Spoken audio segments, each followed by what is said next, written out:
Welcome to Adventure Thinking, an intimate series of live video podcasts that explores the mindset born from challenge, adversity, and living a life of no regrets. I'm Jonesy, your host, and for the past 20 years, I have been lucky to have embarked on some crazy expeditions. And I'm Lauren, your other host, and I haven't. And returned transformed, with some pretty epic tales to share. I'm more of an accidental adventurer. You just start to question why you're doing it. Each week, I'll be bringing adventure stories We'll be bringing and mindsets down from the proverbial mountaintop as we dive into the hearts and minds of some of the world's greatest adventurers. These are people that have achieved truly phenomenal undertakings against all odds and have returned better for it.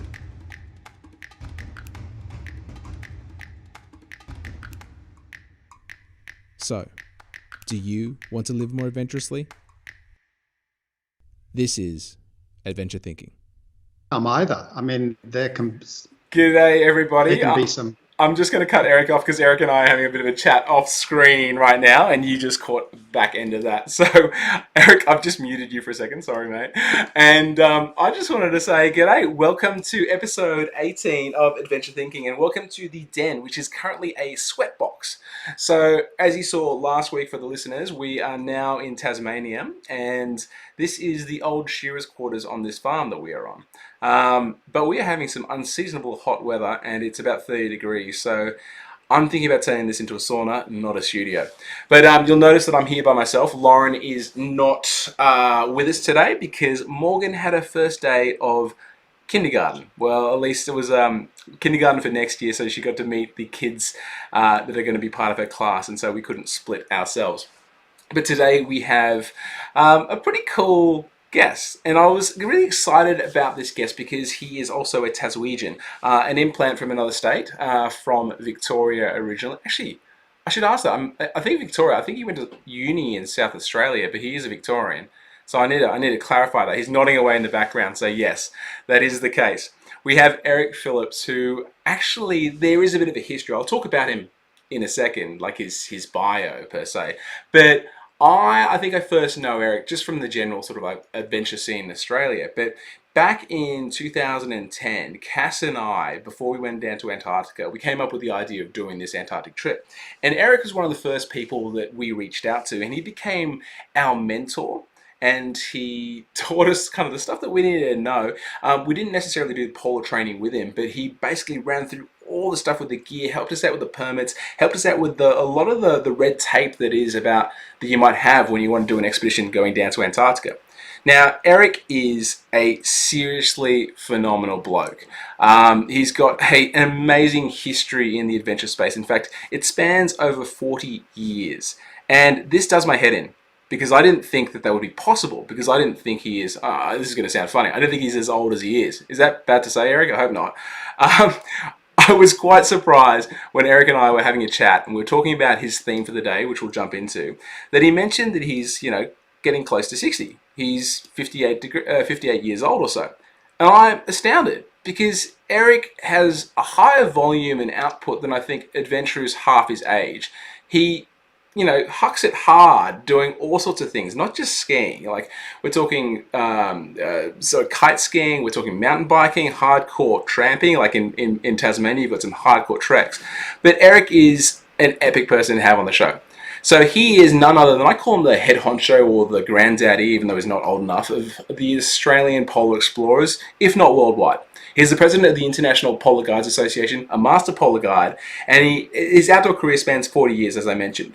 He's also, beyond being a polar guide and a polar explorer, adventurer, he's also a designer. He's, from this time that he's had in these different environments, he's gone out there and been able to come up with some very unique bits of kit that have suited, travel in these areas, sort of like the flexi binding, which we'll get into a little bit, through his company Ice Trek. So if you are interested in doing a big polar trip, the man to speak to is Eric.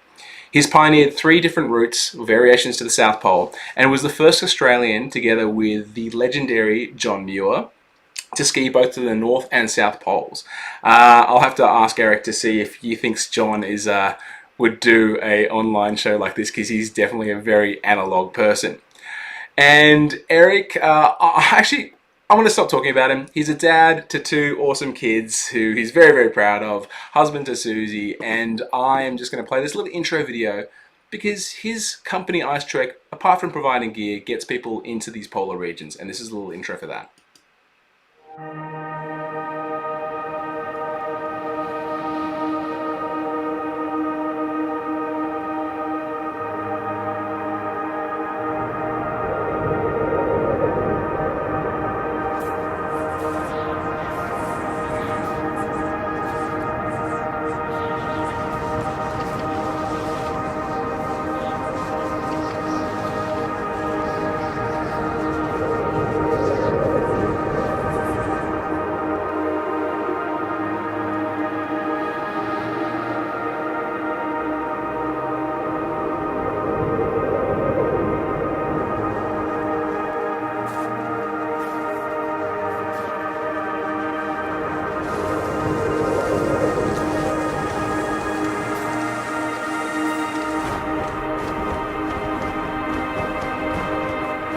My name's Eric Phillips and I'm the founder of Ice Trek Expeditions and Equipment.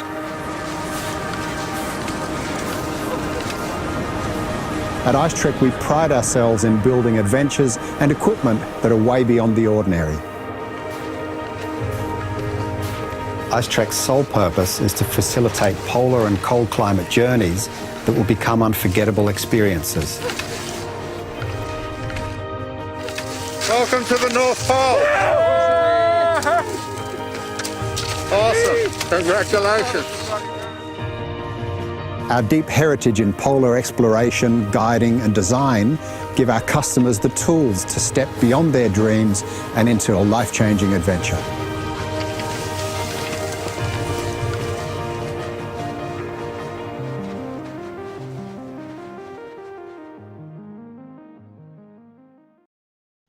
Eric Phillips, how are you?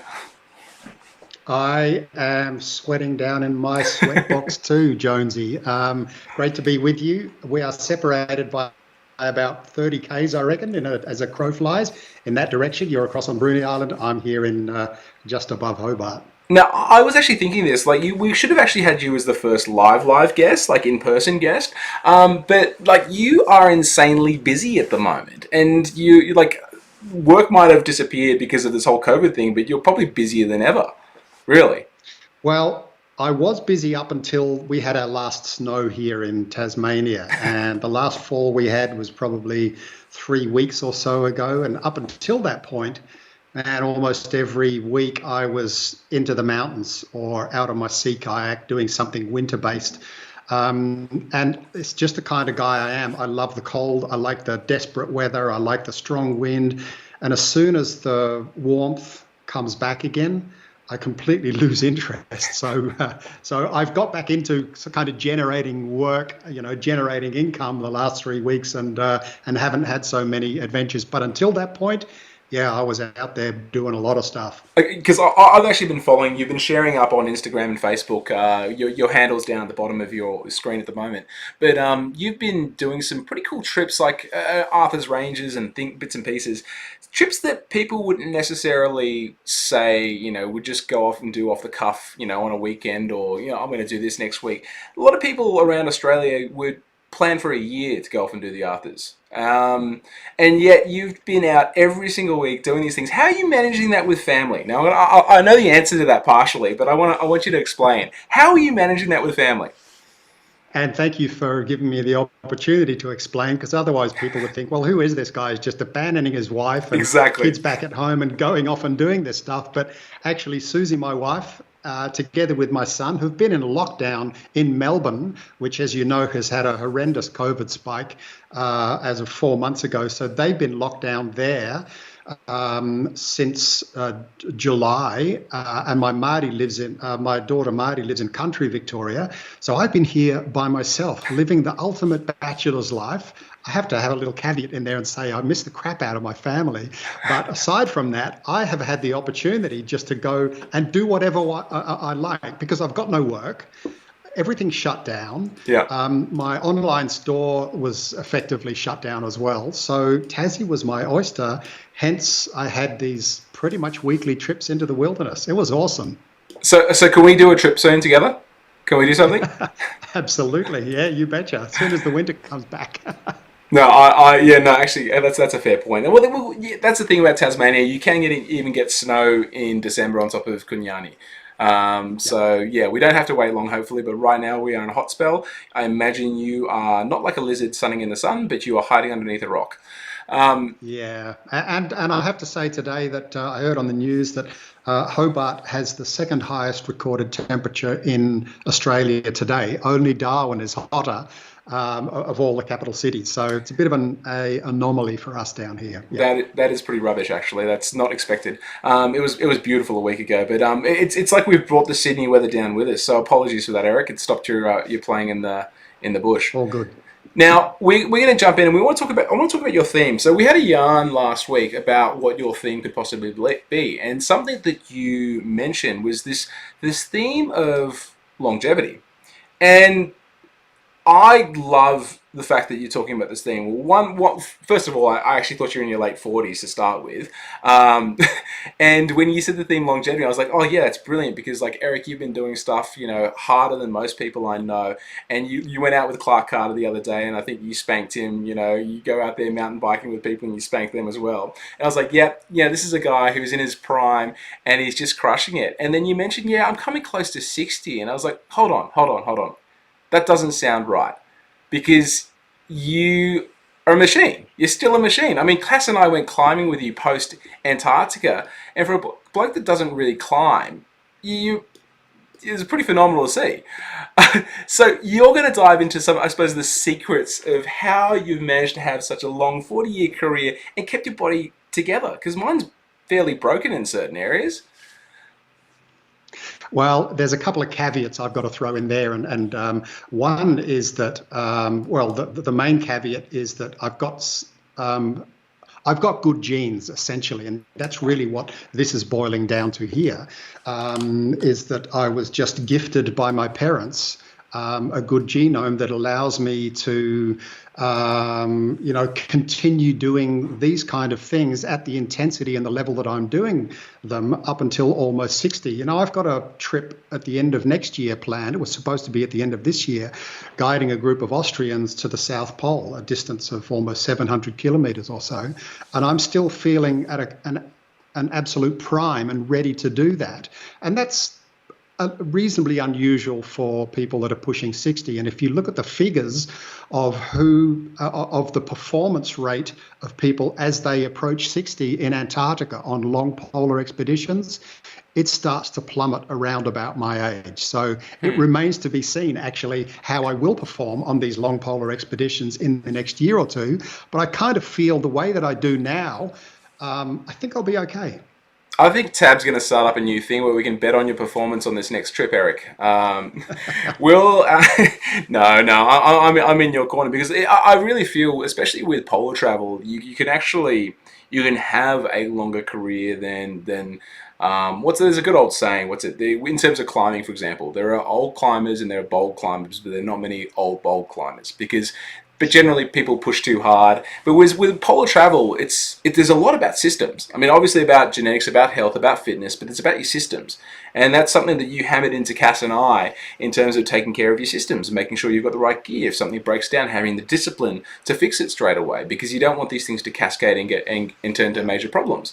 You don't want to have problems where you're going to have, because frost injuries can stay with you for the rest of your life, especially if you lose digits. Obviously, they don't go back. We're not salamanders. It's a super fascinating conversation. Now, Eric, you've prepared something for us for this conversation. So we offer all our guests a chance to either tell a story, do a bit of a mini keynote, and you've come up with a bit of a video. So tell us about this video that we're going to watch in a second.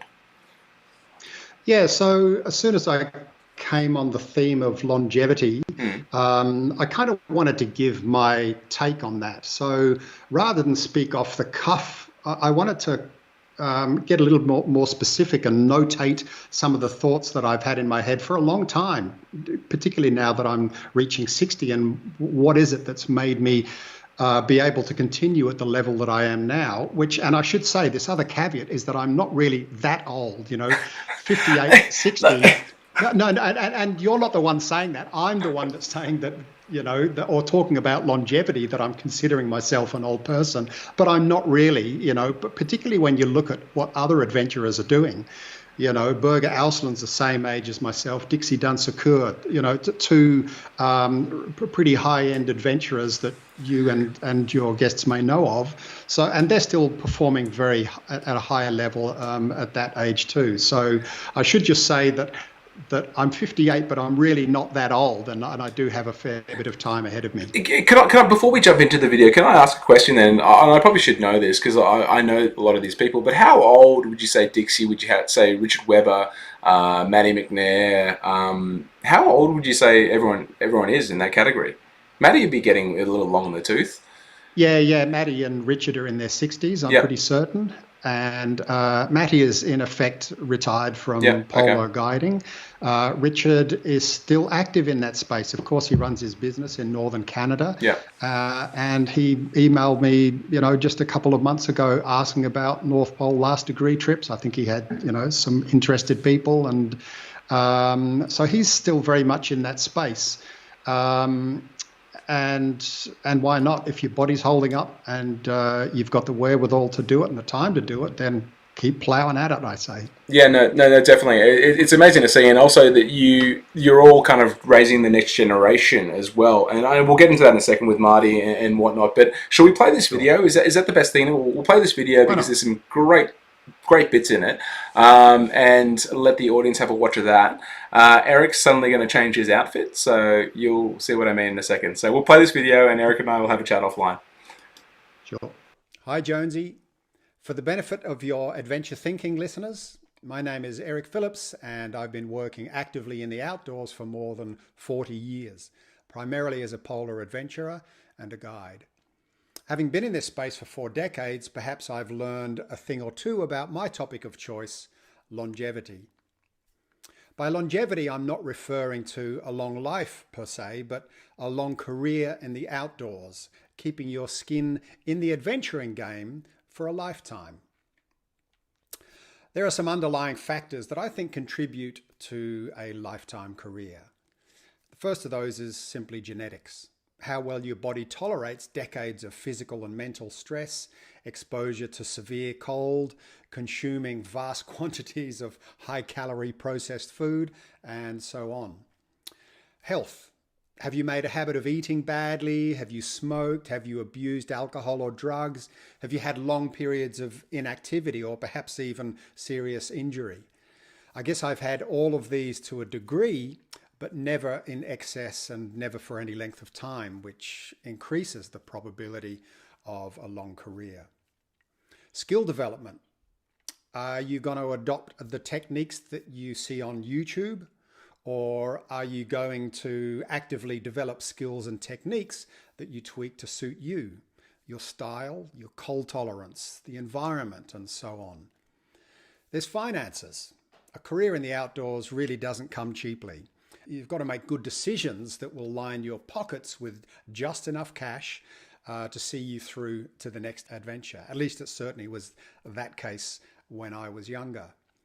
Obviously, at some point, if you're going to have a career in adventuring or guiding, you need eventually to establish a business or make yourself employable.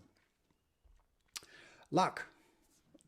The probability of misadventure increases with frequency. The more you expose yourself to perilous conditions, the more chance you have of coming unstuck and curtailing a career in adventure. And then there's choice. Obviously, polar adventuring and guiding is conducive to a long career because there's a lot we can do to mitigate the risks. If your chosen pursuit is proximity wingsuit flying or free solo climbing or big wave surfing, then your career is more likely to be short-lived.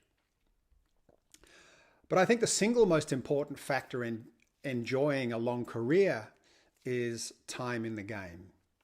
Firstly, it's preferable to get in early while your brain is still a sponge.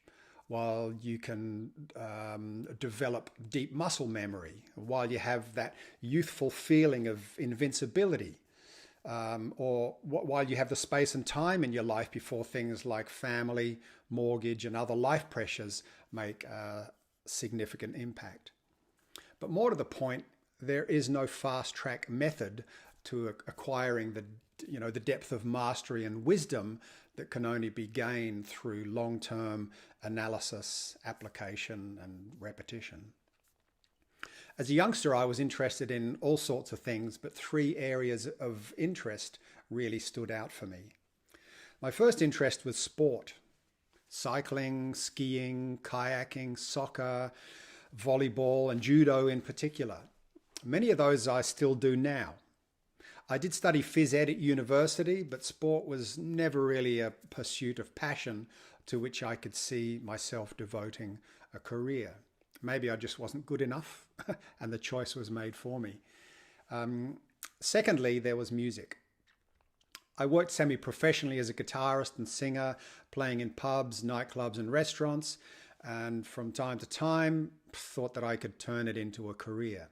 I started a band, we did some recordings, but band practice often played second fiddle to going away on trips. I now know what it takes to make it as a professional musician because I see it in my son, Kip. He is a true musician, now studying at the Melbourne Uni Conservatorium of Music. He can compose a 6-part a cappella in a matter of hours. He practices head voice and fry and polyphonic overtones, German diction for opera, Spanish pop, complex piano pieces, and so on. Music courses through every fibre in his body, and he will likely enjoy a long-lasting career in music, not because I or his teachers or peers prompted it, but because it's simply his thing. The deepest and most natural interest, the one that I could see myself doing forever, and one now reflected in my daughter Mardi, is adventuring. It took precedence over everything. I didn't devote my time to practicing soccer skills or learning kimono kata techniques in judo or increasing my vocal range or learning to sight read music. No, I was learning how to navigate, tying knots in any bit of rope that I could find, making my own gaiters and stuff sacks on the sewing machine, conjuring up trips and doing them. I was also interested in education and became an instructor in kayaking and cross-country skiing. I studied outdoor education at university, taught outdoor ed in schools and lectured at a tertiary level.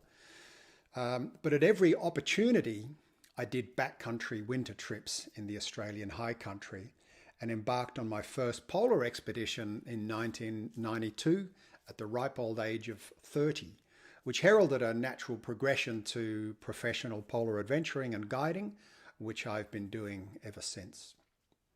Now at 58, I guess I'm as active as ever and continue to guide polar expeditions, not only because it's my business and it brings in income, but because my mind and body still ache for it.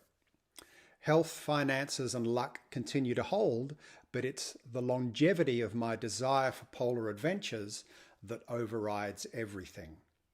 In 1998, I pioneered a route to the Shackleton Glacier, up the Shackleton Glacier to the South Pole, and I'll be doing that very same route again next year, guiding an Austrian team to the South Pole.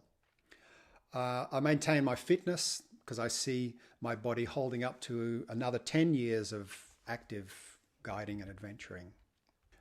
A natural extension of one's passion is a desire to contribute, to give back to your field of choice. 15 years ago, I was deeply concerned about the state of polar guiding, particularly on the Arctic Ocean. I saw people who were clients the year before return with groups of unsuspecting customers who were placing their lives in the hands of novices. Together with a handful of prominent guides, I founded the International Polar Guides Association, IPGA, and we now have 33 professional guides representing 13 countries. My most recent project is the creation of the Polar Expeditions Classification Scheme, or PEX, a grading and labeling system for extended unmotorized polar journeys. In essence, PEX is a language that combines old and new terminology to provide expeditioners guidance on how to classify, promote, and immortalize their journey. This involvement in the development and governance of one's chosen field, I think, is a natural consequence of career longevity, and one that will continue to dominate my life for many years to come. Eric, that was good. I mean, that's something that people can go back and rewatch because it's pretty succinct, and you break it down to these little buckets around sort of like the skill, making sure you can turn to a profession, luck, passion, and this idea of legacy, which I really want to touch on. The idea of the greater good and passing it on to a different generation. Is that where your, I suppose, want and desire to start IceTrek came from? Your company, or where did IceTrek? Where was IceTrek born? I suppose, was it from that passion? Yeah, absolutely, from that passion. Also, if I take a step back to my parents, they ran their own business for most of their lives too. So to start my own business seemed quite a natural thing to do, even though I worked as a teacher and an instructor, for other companies and other schools for many years. It seemed like a pretty natural thing to start up my own business. But the word IceTrek, it's a pretty interesting story there because, I was very highly inspired by Robert Swan's early expedition, The Footsteps of Scott to the South Pole, back in 85, 86, I think it was. And he called his expedition Ice Walk. So when I came to putting together my first South Pole expedition, at the end of the 90s, I thought, what am I going to call it? What am I going to call it? Rob Swan came up with this great name, Ice Walk. And then it's like, ding, IceTrek. Yeah. I think that even sounds better than Ice Walk. So that's where the name came from. And as soon as, 2004, as soon as I decided that I would start this company, that was a natural name for it. We called our South Pole expedition Iridium IceTrek, and it was very easy to transfer that across to my business.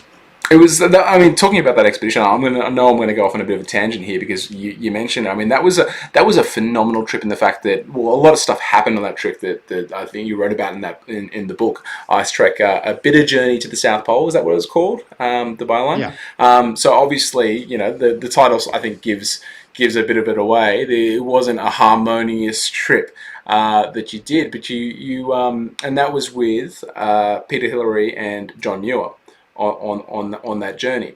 But that, and this is something I remember from when we were putting together our Tasman journey. That trip, you guys did phenomenally well from a sponsorship perspective. That Iridium sponsorship was pretty phenomenal. So that business case that you talk about, being able to make money from a journey or be able to cover your costs, is a very important part. And so how did you go about sort of selling this idea of this journey to such a big company like Iridium? Because was it $1 million? Is that what I heard? $1 million sponsorship? Because wasn't it? It would have been nice. Chinese whispers. That's what the rumors going around. It was $1 million sponsorship deal, the biggest sponsorship deal ever to happen.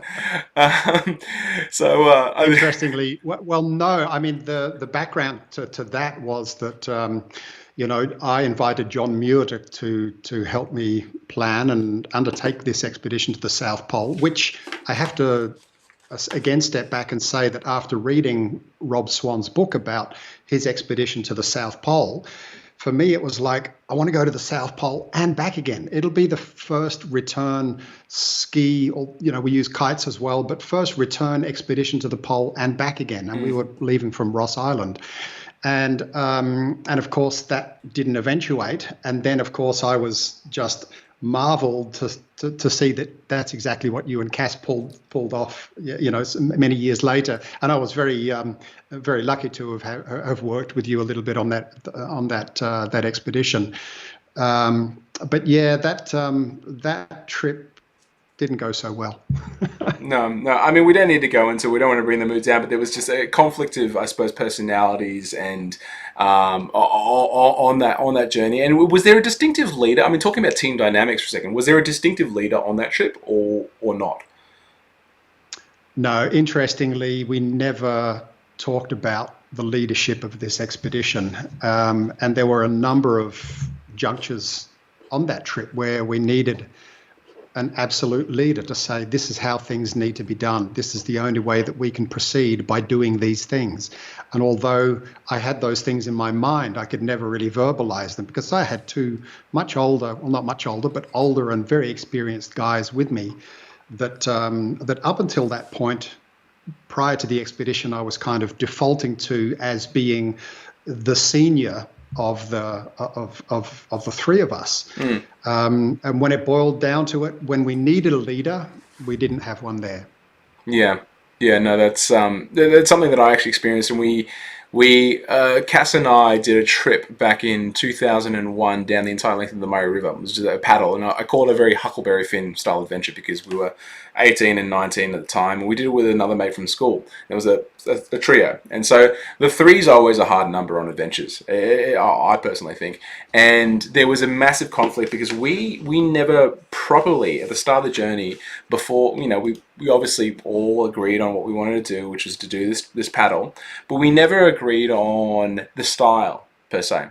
And one of the fellows on the journey, Andrew, wanted to do it as fast as possible, hammer it down, and I wanted to take my time and enjoy the sights, and it caused this massive wedge. Actually, Eric, are you moving? Are you there? Oh my god. I'm here. Oh, sorry, your video is just frozen for 1 second. I'm going to see if I can bring you back to life. Oh wow, this is... No, I'm just not moving. I've turned myself into a statue. Have you turned yourself into a statue? No, I haven't. You haven't. So, Eric, can you just do me a slight little favor? Can you just turn off your camera and then turn it back on for me? Because you've just frozen, and no one wants to see a static Eric Phillips. Let me see. This is the joys of doing a live show. Indeed, it is. Just let me go into my settings here. Okay, there's my video.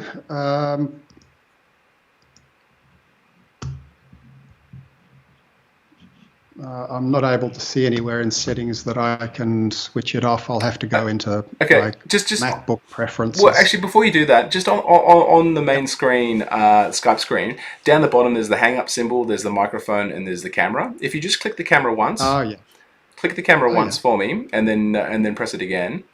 Yeah, there we go. Now we've got the blue Skype logo. And let's bring you... Oh, there you go. We're back. Okay, excellent.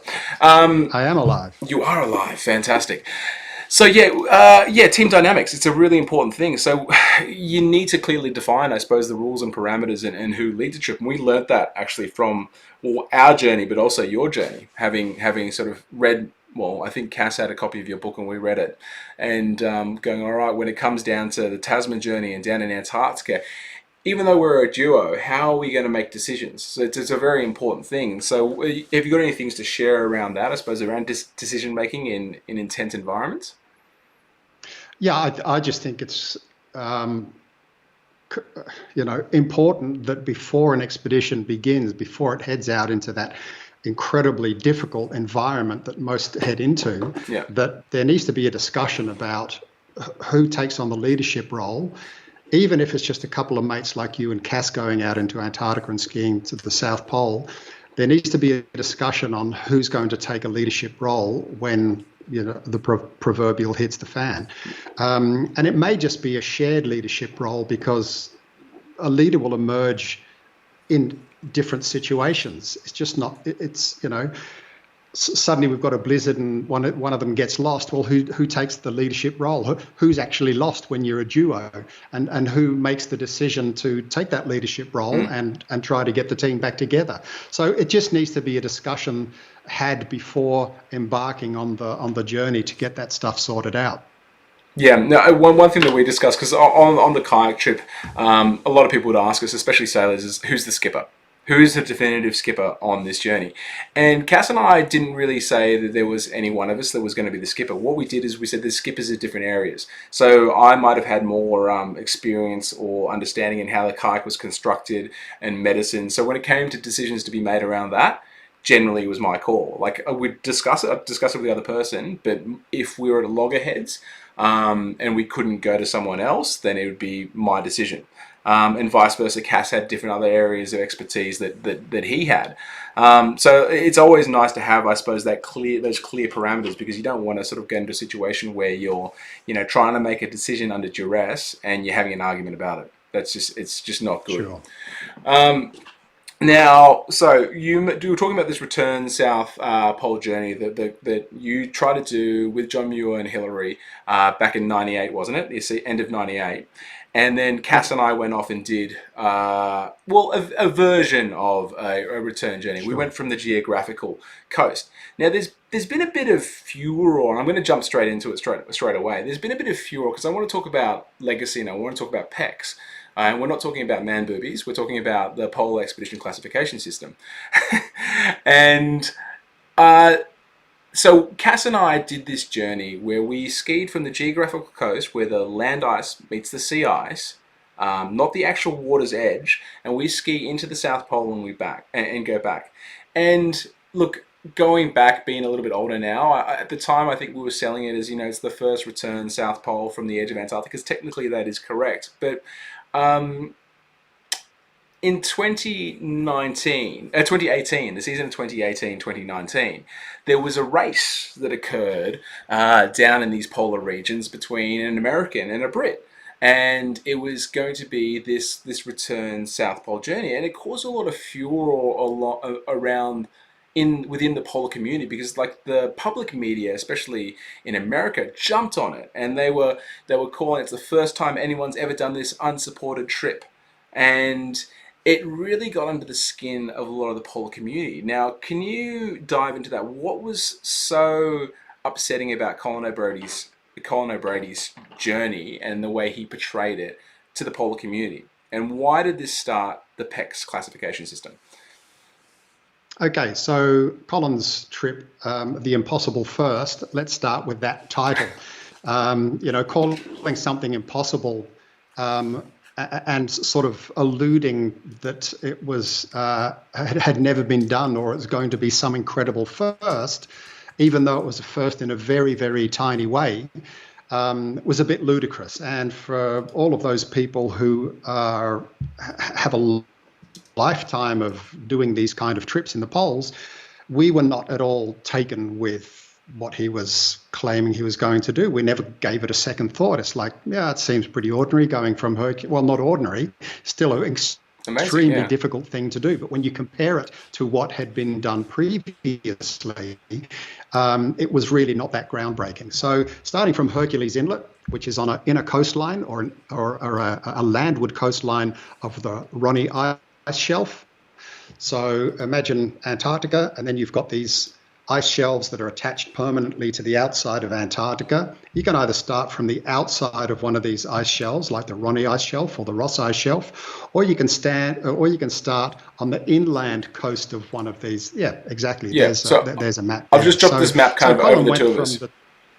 That went from the top star down to the bottom star.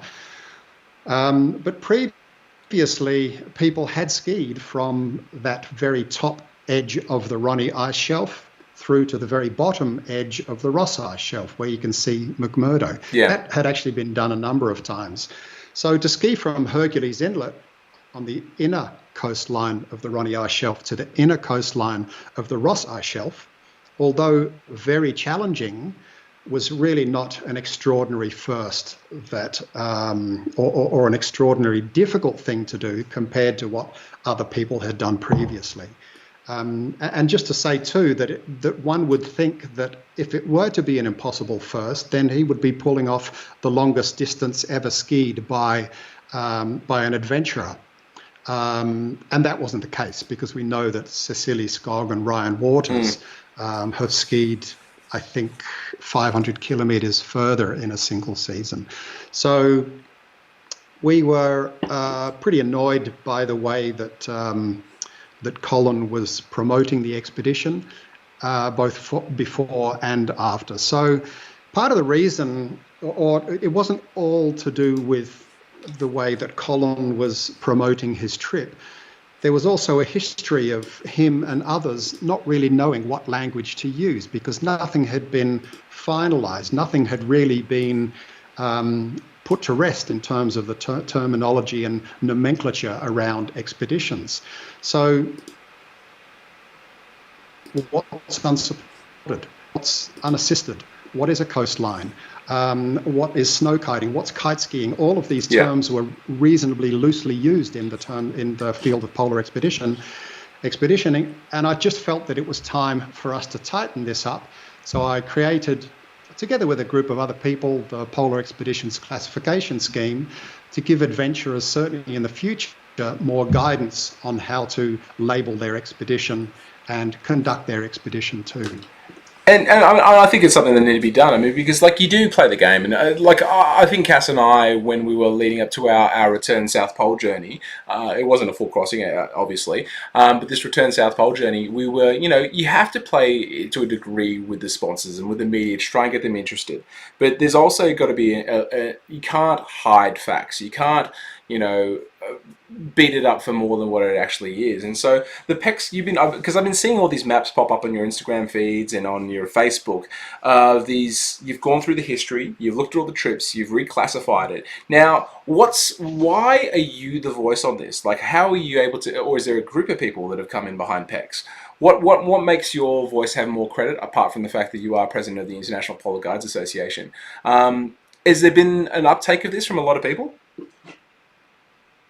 So we decided very early on with IPGA, the International Polar Guides Association, that we wouldn't inherit the work of PECs. We're two completely independent entities. Okay. But there are people on the board of IPGA who work on the committee, on the PECs committee. And that's because we have this long history of doing polar expeditions, and we understand implicitly the terminology and the doing of these trips out in Antarctica and on the Arctic Ocean as well. Oh. Yeah? I heard someone calling. No. No, please still here. Yeah, so I guess I was the instigating voice, and then I invited a committee to join me, and we have now got it to the point where we're building our website that should be launched by the end of the year, and we're also now in partnership with Guinness World Records, who are using PECs as the defining tool to determine what is a record worthy of being in Guinness World Records and what is not. Yeah. So we've got some traction here.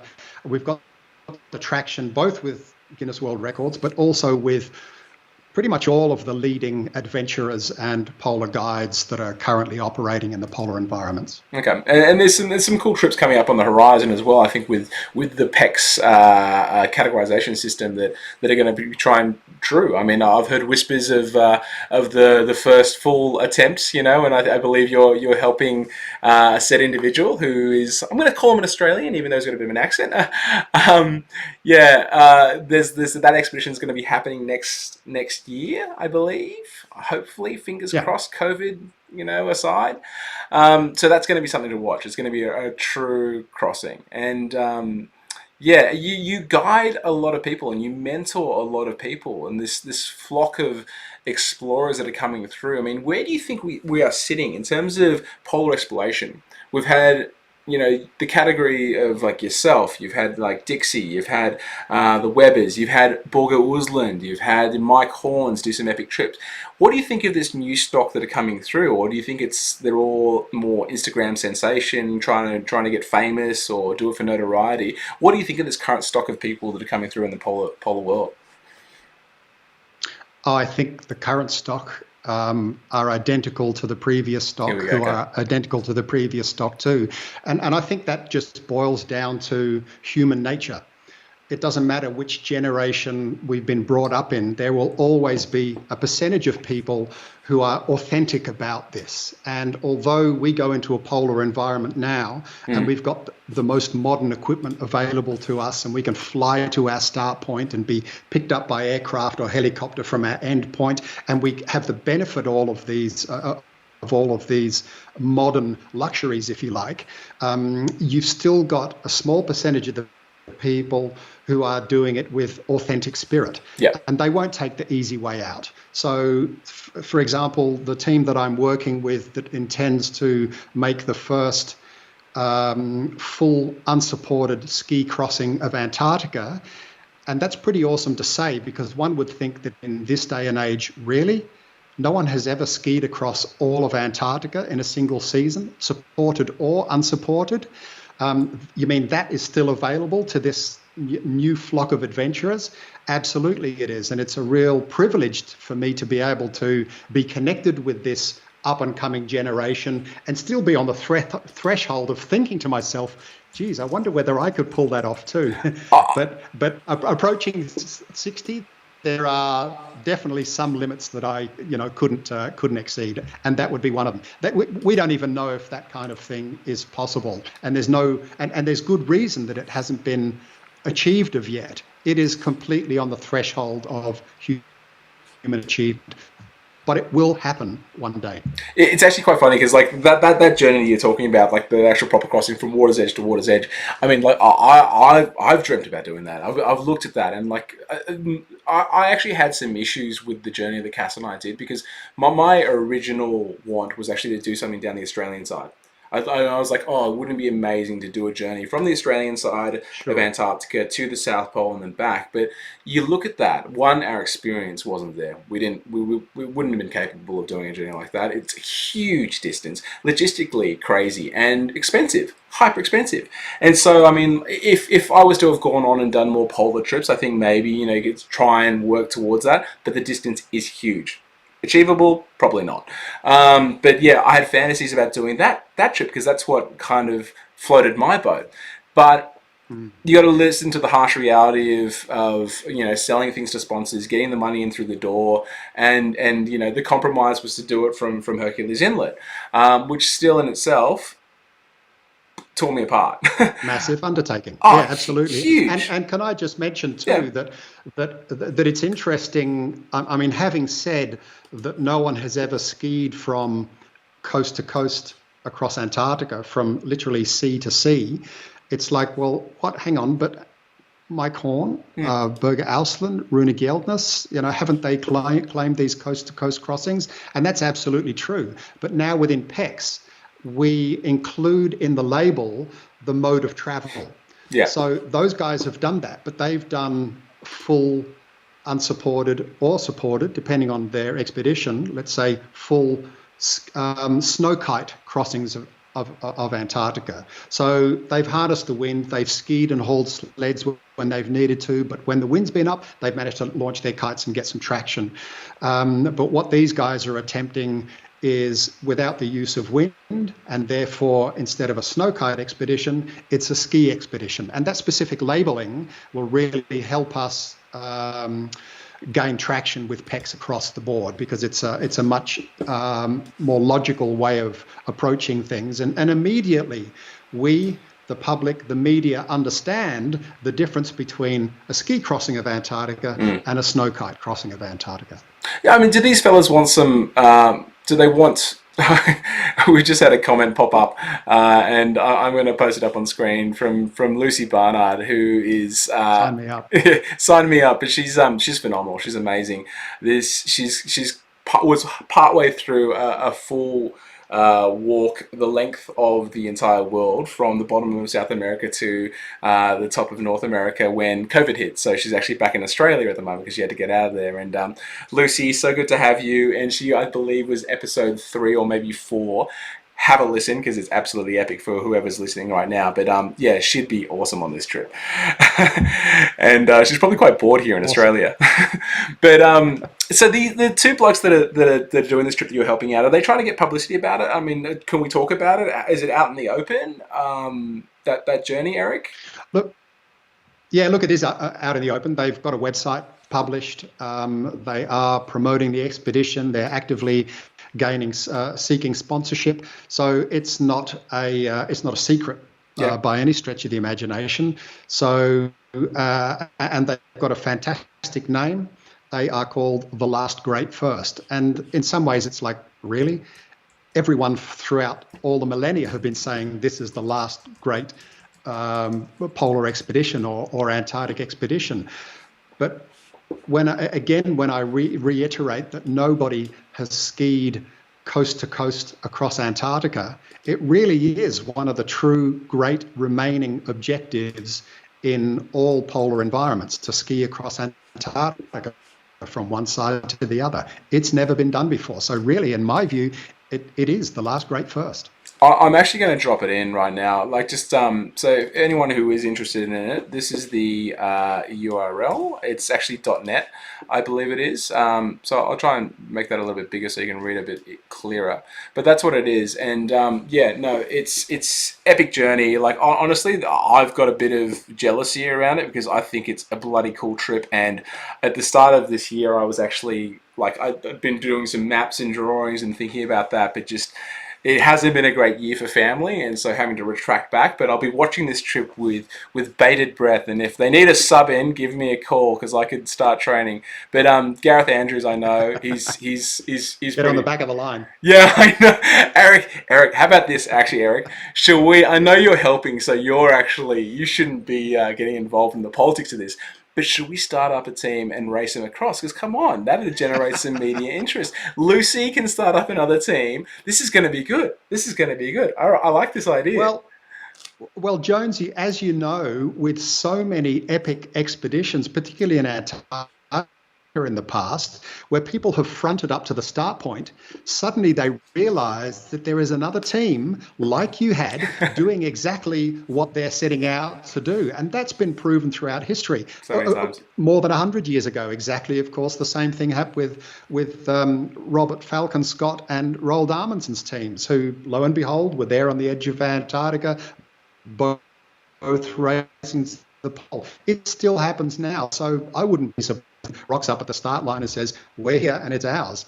Yeah, no, but it won't be, because these guys are legendary. No, they're good, and like the volume of training they're doing already and getting ready, it's phenomenal. I mean, they're the real deal. And Gareth Andrews, I don't know Richard so well, but Gareth has been doing a constant volume of work in the lead up and the work. He's been leading up to this, so it's pretty amazing and pretty phenomenal. So yeah, guys, check out that link that I just put up there before. Yeah, support them if you know anyone that can actually help them on that journey to get the funds to the door, because Antarctica is not cheap, especially when you're doing a journey like that, where you're not leaving from the Hercules Inlet side.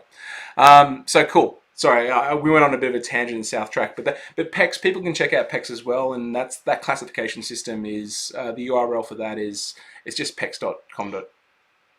It is pec-s.com, so pec-s, but the website is not live yet. It's in production. Okay. So we've not yet officially launched PEX. We will launch PEX together with a website. We hope for that to happen before the end of the year, and both PEX and Guinness World Records will make an announcement around that time. Fantastic, that's great. There's actually a Guinness World Record back there, actually, and it seems quite conceited. That's actually up on the wall. But this is a bit of a running joke between Laura and I, because it was actually up in my study back in Bondi, and then it disappeared for years. It disappeared, and the joke was that post our walk across the outback, Lauren didn't get a world record for that, so she hid my award. So it's kind of a bit of a joke that it's back up here. But even that one there, it's not for a return South Pole journey or anything like that. That's actually for the record is for an I don't remember what the wording they use up there is, but it's basically for the longest unsupported team ski. It's just around the length rather than necessarily around the first, because I don't think they really like to jump into the first of certain trips. They like to categorize it by distance, by that sort of thing. Usually, yeah. And generally with that one, I'd actually say there's got to be a bit of an asterisk on that as well, because we were self-supported in the fact that we were dropping our weight, our own food along the way, and then coming back and returning, picking it up. That's a completely different kettle of fish to carrying your weight the entire way in a one-way journey. So yeah, that's why this categorization system, I think, is hyper important. Now, Eric, I want to go back a few years. Like you mentioned in that video that you actually wanted to be an aspiring musician initially. That was I did. That was your thing. So you were a teacher and a musician. Talk me through that, because I have this image of Eric with long flowing locks playing the guitar, wooing these people in bars in Melbourne. Was that the case? I mean, like, and what happened with the musical career? That was absolutely the case. Every Friday and Wednesday, I'd rock up to a hotel in Adelaide, and that was just one of a string of gigs that I had both in Adelaide and Melbourne, performing weekly for ring-ins, people who would just wander off the street, and also regulars that really kind of came in and listened and watched me play for a year or more. And it was a wonderful experience. I grew up with music. My parents, in particular, my dad was really musical, didn't music, but sang a little bit of opera, performed in local productions. And so music was part of my youth. It didn't take long before I picked up a guitar and learned to strum that. My dad saw that I had some interest, so put me into some lessons for a year or so. And I just kind of ran with it. I started performing and getting little gigs here and there, started earning money, and really worked semi-professionally as a musician for, it would have to be 10 or 15 years or so. But as I said in that little clip that I'd made earlier, that you showed earlier, that it always played second fiddle to going away on expeditions. But now I have this collapsible guitar, believe it or not, made in the Czech Republic, where you can remove the neck from the body of this acoustic guitar and put it all down into a little case about so big and take it on expeditions. I've not actually done that. I have taken it into Antarctica, but I've not actually taken it on a polar expedition. However, it's small enough and light enough to be able to do that. But music, yeah, go ahead. No, no. I was going to ask you a question about the guitar. Sorry, but continue, please. Yeah, but the adventuring stuff was really that's what I had an internal drive for. It was always overruling the music. So the music was a convenience that I could earn a little bit of money doing in between trips. But it was always the outdoor trips that took precedence throughout my entire life, to the point now where I very rarely pick up a guitar. But my kids have overtaken my musical ability when they were 10 or 12 or so. So now I get the joy of listening to them play. Both my son, who is now studying at the Con in Melbourne, at Melbourne Uni, and my daughter, who's working in our business and also as an outdoor educator. She could have become a professional musician too. So now I get the joy of listening to them as musicians whenever I get the opportunity. Now, I had a couple of questions that people were sending in earlier, and one of them, two people asked this question, is if you set out as a young lad or lady, a lass or a young human, I should say, in this day and age, and you wanted to make a career out of venture, like, what's the number one piece of advice you could give them? Where do they start? Do they go out there and try and formalize this thing from it straight away, or do they go out there and chase their passion? One tidbit. I know you've gone into the different facets you need for a long career, but like that first expedition is often the hardest. Yeah, it purely boils down to whether you have a recognition that this exists deep in your being. If it's something that you've just been inspired by watching something on the internet, or you watch something on telly and it's like, oh, that'd be pretty cool thing to do, and it never existed in you prior to that, then I would question really whether it's something that is a natural thing for you. I'm not saying that it can't be developed and nurtured and brought out later in life, but I think those people who excel in lifelong careers and have successful lifelong careers, they've invariably known that they've wanted to do that given thing from a very young age. So if it's something that's just been a spark that's just been generated by something you've seen on the internet or on telly, then maybe question that and look a bit deeper to find the actual thing that really does inspire you, because it might not be adventuring. It might be 15th century Norwegian runes.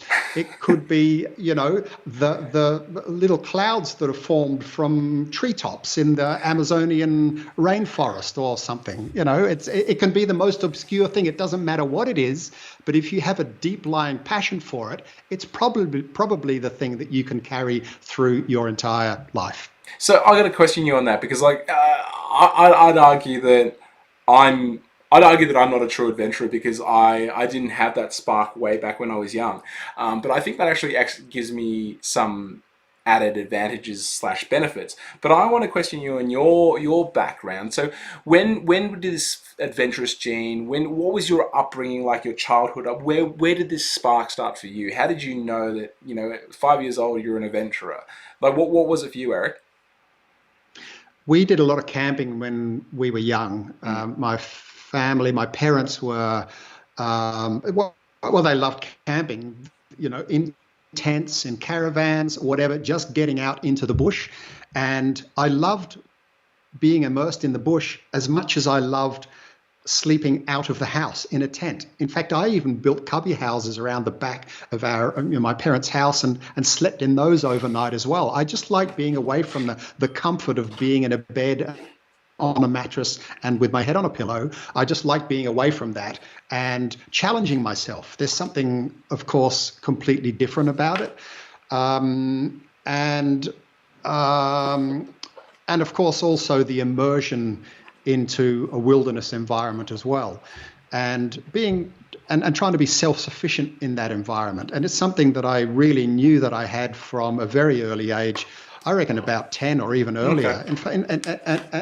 Even the polar thing I knew existed at a very early age because my parents had a magazine or a book that they had on the bookshelf, and I remember pulling that out as a 10 or 11-year-old and flicking through. It might have been a National Geographic magazine, and it just opened up on this page of this guy standing on this white disc with a blue dome above him, dressed like a Michelin man in this padded jacket and pants and mega boots.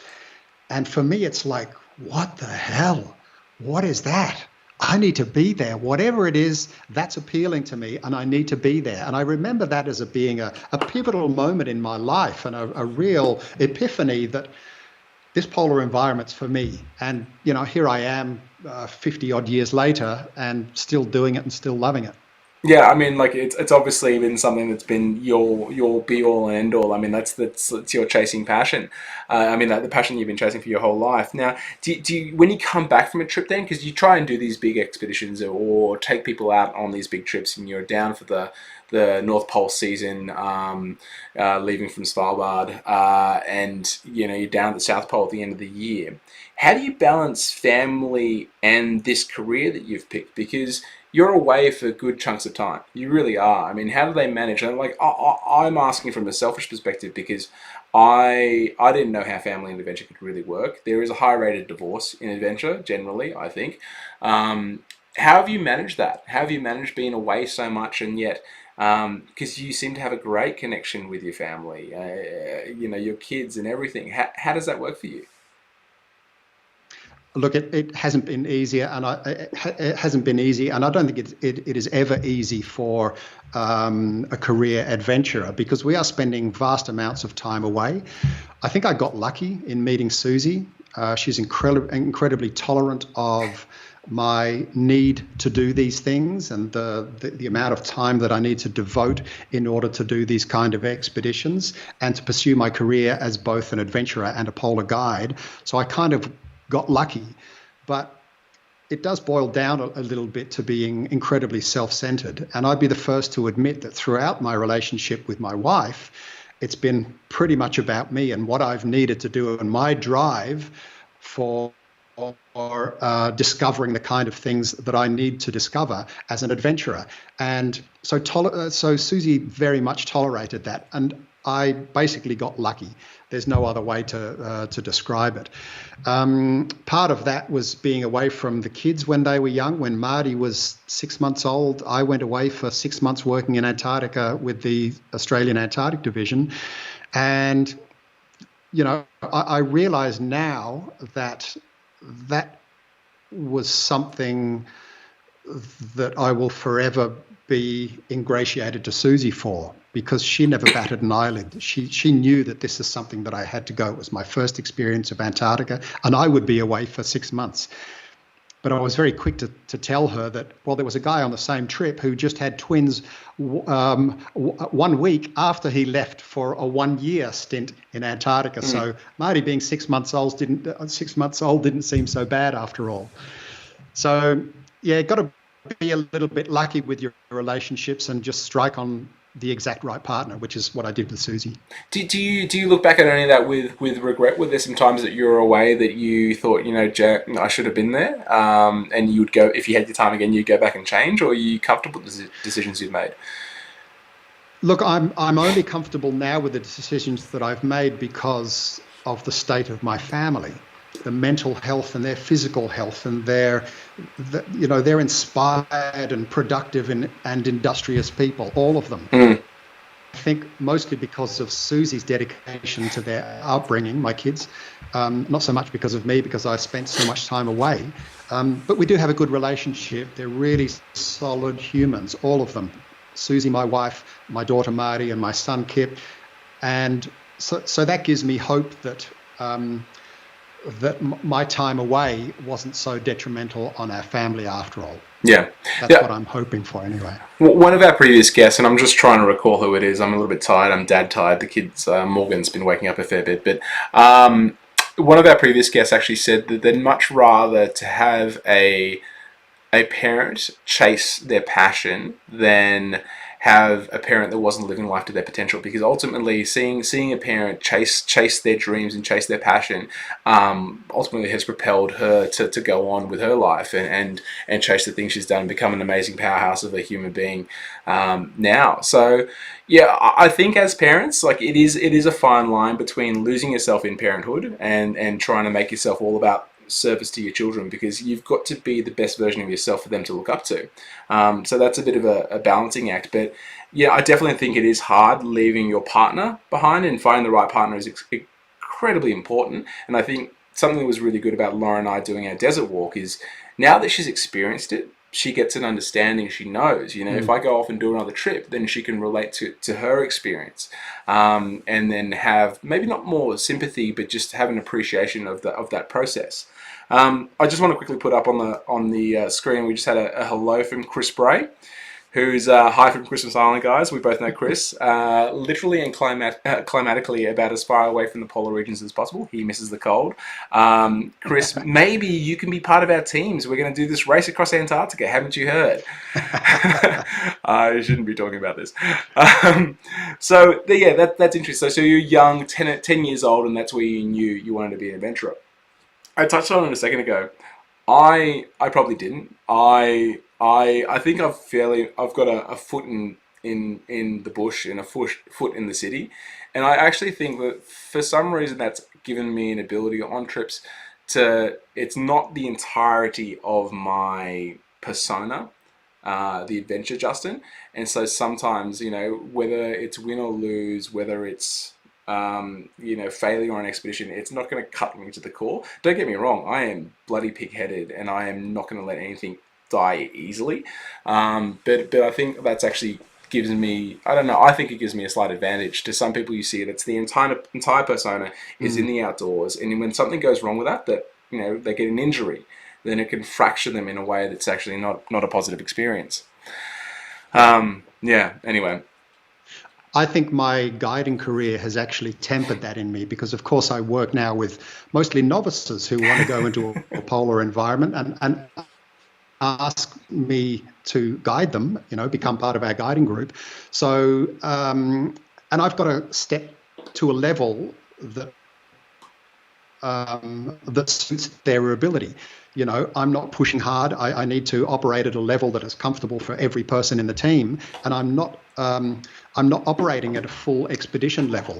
So that's a really it's a good learning experience for me to step down into that and to not push myself as hard as I would certainly in my earlier days when we were doing multiple month expeditions and thousands of kilometers. That's a mindset that is very unique and very different to the guiding world that I inhabit. Yeah. I mean, you got to be the right kind of person to want to go off and guide and to be able to be a good guide. And I imagine you must weed out a lot of people being part of the IPGA, the people that want to be guides that just don't have the aptitude for it. Because, I mean, and I'm not using this word in a negative fashion, even though it sounds quite bad. Some people don't want to take numpties out, people that are novices. They get frustrated and they're just they're not right for it. Do you sometimes, how do you turn a person who might be thinking they want to be a polar guide gently off that path if they're not suited for it, or are you fairly forthright about it? What do you do? Because ultimately those people are in charge of people's lives.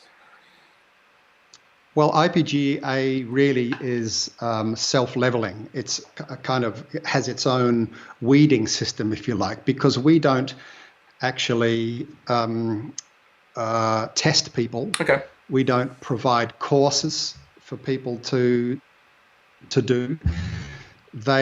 We just provide an endorsement. So people submit their application, and we, as a assessment and registration committee, we look at what they've done and we either approve them as a guide or we don't.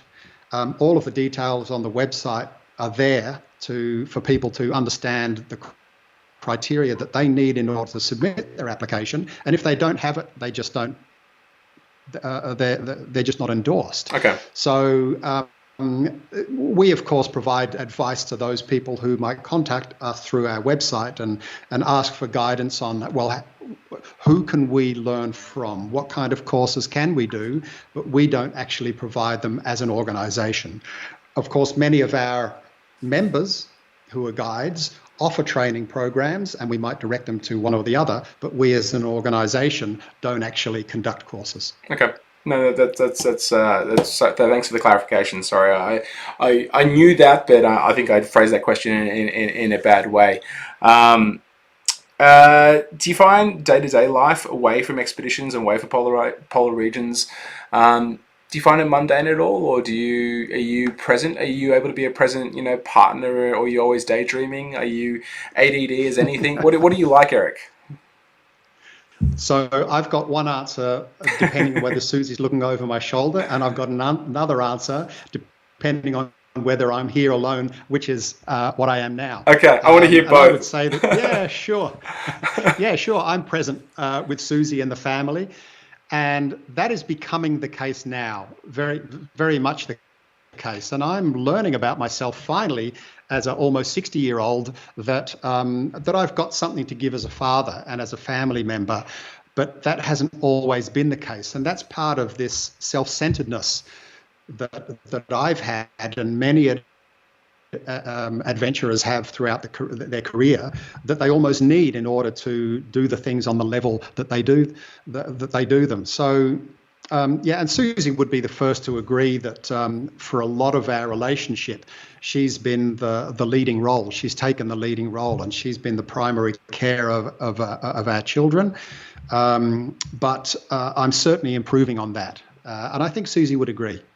Yeah. Okay. Well, you've been a work in progress, but now you're becoming more present, and I would love to. That's exactly right. I would have loved to have met this Eric. Now I've got a photo I want to pull up. Actually, give me 2 shakes of lamb's tail. Excuse the angle this photo was taken, but here we go.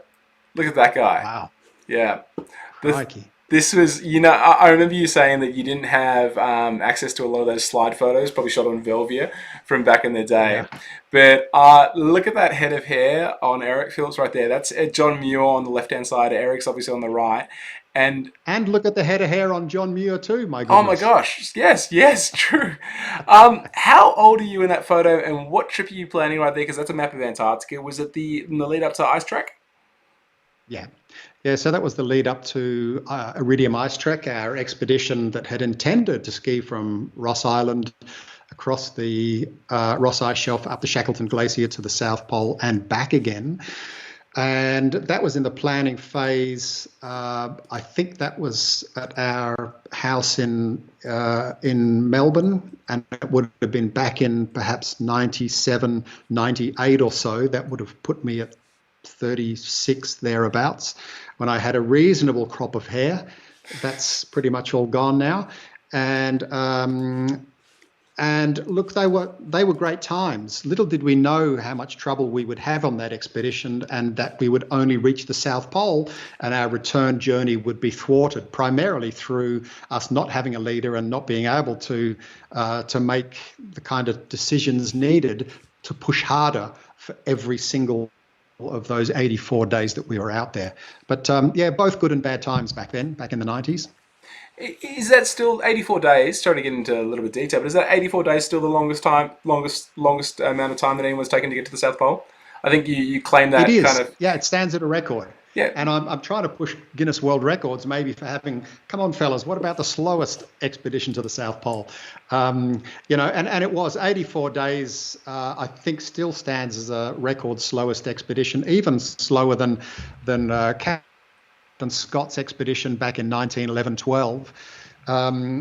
Yeah, if you want to read about it, grab my book. Yeah, it is actually available on Amazon. Actually, there are some copies on Amazon floating around. So type that in if you want to read about it. The reason why I was asking you about the longest is because there is, and I'm not going to mention names, but there is another American chap who did a polar trip, who ended up doing a one-way trip from Hercules Inlet to the South Pole that actually took 80 days.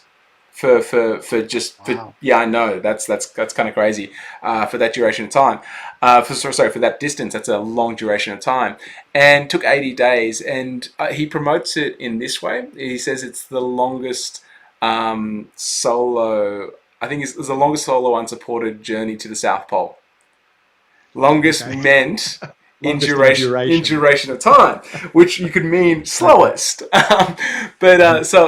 I think that's quite funny, and it's funny that I'm so glad you're doing the work you are doing with PEX, because a lot of the adventure community, it is a lot of smoke and mirrors. It's about, what will sound good for a media bite? What do I omit to make it sound bigger than necessarily it is? And I think it's nice that there's a bit of accountability that's coming in, because you get things like that happening. And look, we understand that need to promote journeys and projects in order to get funding. And there's a certain amount of tolerance from us about that too. But when it comes to the actual doing and then the immortalizing what you've done thereafter, you have to be pretty specific about your achievement thereafter, because expeditions that follow will then use that as a benchmark, or may use it as a benchmark or a comparison. So, and when the moment you start comparing your expedition to others, then you will come under the umbrella of PEX. But it also needs to be said that if you want to fly under the radar and do something and use your own terminology, but not even have a website and not promote it and have no social media and don't tell the media about it, you can do whatever you want and call it whatever you want. But the moment you do use language that compares your trip with others, then really you should be looking to come under the PEX umbrella. Yeah. No, I agree wholeheartedly with that, and it's good. I think because Borget Woosland was someone that was slighted in particular by the whole Colin O'Brady thing in terms of the first unsupported crossing, whereas he did his trip back in was it late 90s, early 2000s? Sorry, Eric, you can correct me on that. Mid 90s, and and he of course had a very rudimentary kite. Very rudimentary, yeah. And really didn't cover a lot of ground with that kite, and certainly didn't have the upwind capability that you see commonly on modern kiting expeditions. But so Colin was essentially disregarding that part of history to make his impossible first look better than it really was. And again, I'd like to reiterate that it was a great achievement what Colin did, 100%. and Lou Rudd as well. And had they have just promoted it or advertised it as it purely was, they certainly would have received a lot more kudos than they otherwise did. Well, I think even if you need to sell it in a certain way, and you can't control what the media does grab sometimes, you can't control. You can correct, but you can't control what they run with. But I think all it needed was a statement at the end of it, after coming back, along the lines of, you're in the game to try and get sponsorship dollars, and so you need to sell things. You need to return that value to your sponsors, and so just a bit of culpability. Now, I think that's almost part of the reason. Maybe it's not. I don't think these guys would be really that motivated. But the journey that Borger and Mike Horn did, Borger Uslan and Mike Horn did up in the North Pole, just this past year was phenomenal. But a crazy journey. I mean, like I'm trying to think about the statistics on that. So they did a North Pole journey. How long were they out in the ice for? That one was pretty epic. But it was 80. I think it was 84 days or something in the 80s. And just very briefly, they took Mike Horn's yacht into the Arctic Ocean as far as they could. Yeah. Pangaea. As far as they could, I think they got into around about 84.5 degrees north. Then they stepped off with 2 sleds each and headed to the pole. And then on the other side, headed down towards Svalbard. They hoped that Mike's yacht would come and pick them up on the other side, but it couldn't get far enough. So a Norwegian icebreaking vessel came up and they got stuck. And Mike and they got stuck too. They got stuck. Another friend. A couple of friends actually, as you know, Alex was on that. Yeah, Alex Gammy was there, and went up there to help extract those guys. But they pulled off an extraordinary journey, they're 2 lifelong adventurers with longevity in their careers, like few others do too. And it's amazing to watch 2 guys in their mid to late 50s pull off the kind of trips that we would normally see the 30 to 40-year-olds do. Yeah, that's the thing though. I like you said, there's an element of genetics that comes into it. There's people that are going to be better than for a longer period of time because of their makeup. You're in that category, and I put those guys highly in that category. I mean, highly proficient as well. But you guys collectively, I think you're 58. I think Mike Horn's 56, and I think Borger's 58 as well. And those guys, you as well, you don't look like you're going to stop anytime soon. And it's phenomenal. I mean, I think there's an element where experience comes into it, where you're not trying to just brute force something in. You've got that experience and that salt that has allowed you to do these trips. Now, where am I trying to get to with this? Do you think that there's going to be a point where you're going to go, you know what, the big long trips I'll probably pull back? I mean, because my body, the reason why I'm asking this, I'm 38 now. Am I? Yes, I'm 30. No, I'm 37. I actually don't know how old I am. I'm 36 or 37. I'm one of the two. I really don't. I'm 37. Yes, I'm 37. I'm 37, and my joints, and that's probably more from rugby than it is from the expeditions I've done.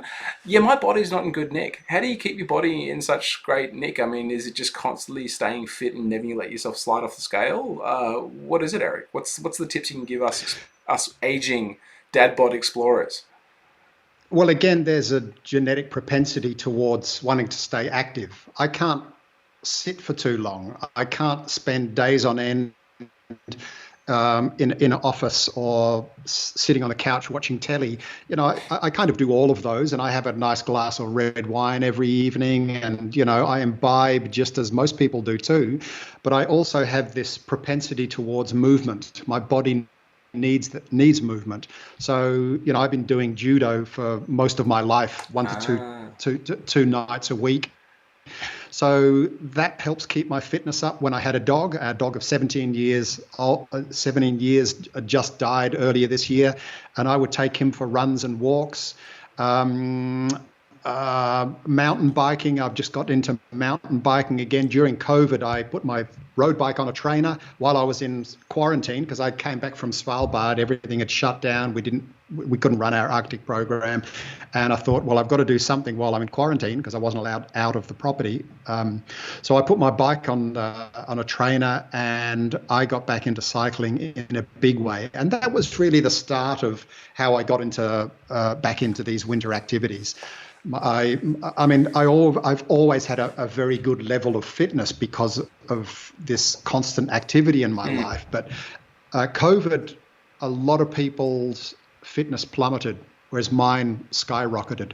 I actually lost weight, which is pretty difficult for me to do anyway because I'm a reasonably slender guy, and it was one of the reasons why I could go out and do the frequency and the difficulty of the trips that I was doing. The Western Arthurs in Tasmania is not an easy hike to do.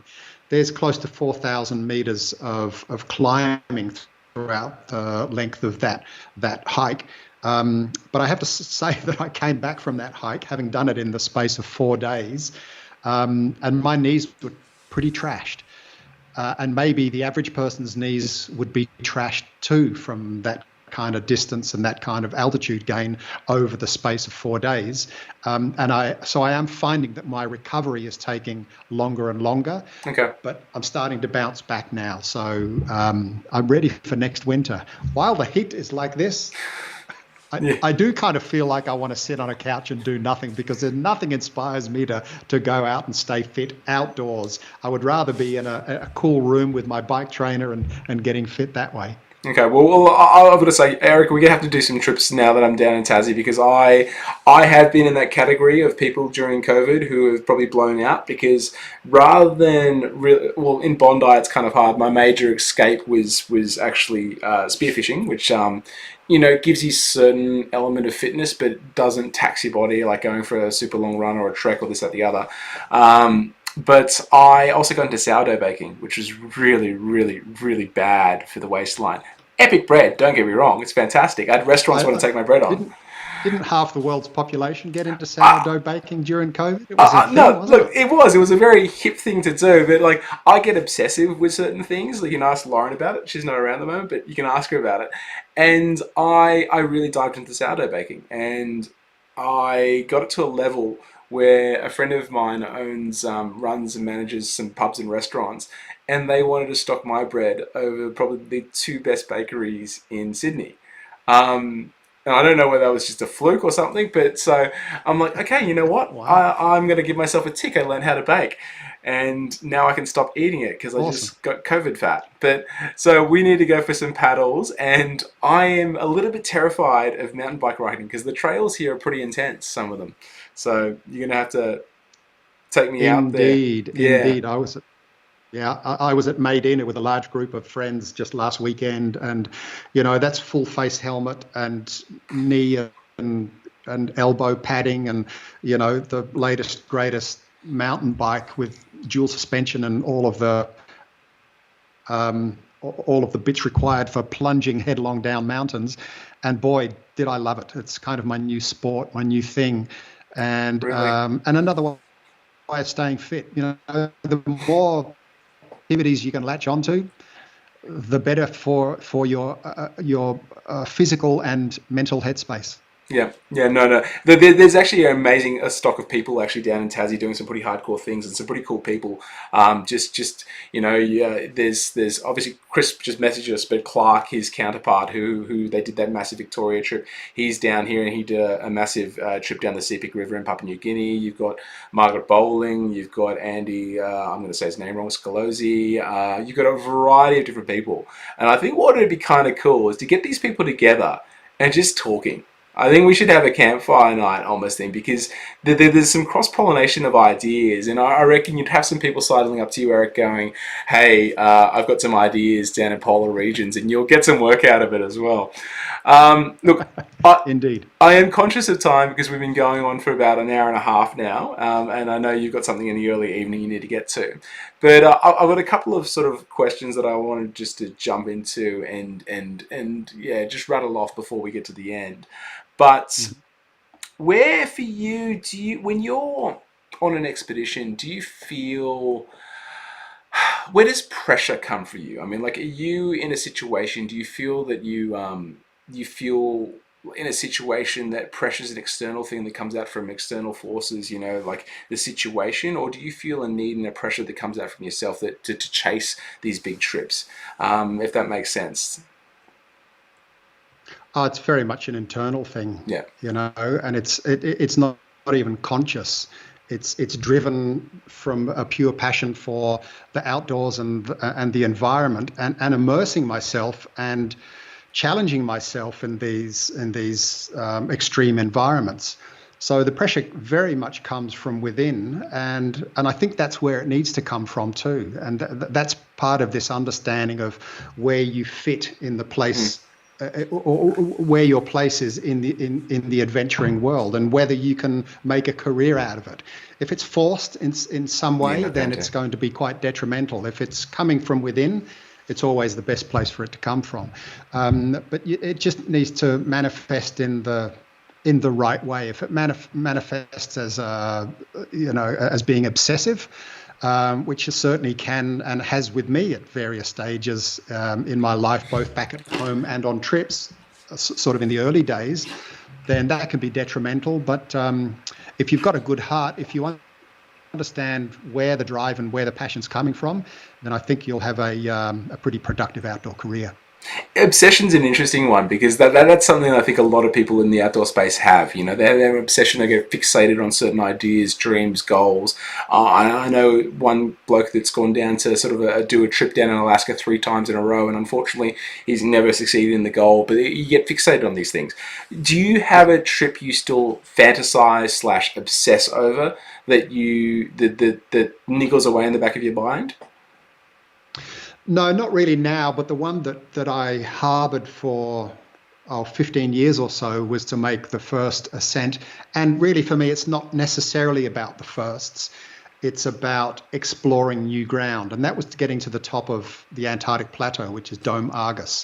It's above 4,000 meters. Yeah. It was only discovered in the 1950s by a Russian expedition that traversed across Antarctica, and at the same time discovered the pole of inaccessibility, the point on the Antarctic continent furthest removed from any coastline. And they were driving up from, I think it was Vostok, and they just kept going up and up and up and up until they were above 4,000 meters. And that point had not been visited, that exact high point, until the Chinese were starting to research putting their own station on the top of Dome Argus, because it's a perfect place to have an observatory. And it's like, I've got to get up there. That's got to be the most extreme place on the planet. It will eventually record the coldest temperature on Earth, because it's currently recorded at Vostok Station around about 89.2 degrees. Wow. And Dome Argus is another 400 or 500 meters higher than that. Yeah, it's going to be cold again.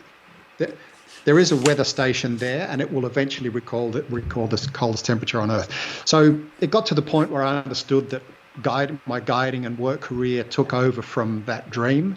So I very happily handed that over to Jeff Wilson, who made the first ascent of Dome Argus just this last summer. And boy, I was very, very pleased for him. And great too that it was an Australian achievement. Well, that's what's going to lead on to my next question. I mean, because like Jeff, we had Jeff on the show, episode 8, I think it was, and epic guy, fantastic. And his career's been in the polar regions has been, relatively short per se. I mean, like I remember post Antarctica, he wrote to us for advice about what we thought about XYZ, and that was back in 2012, 2013.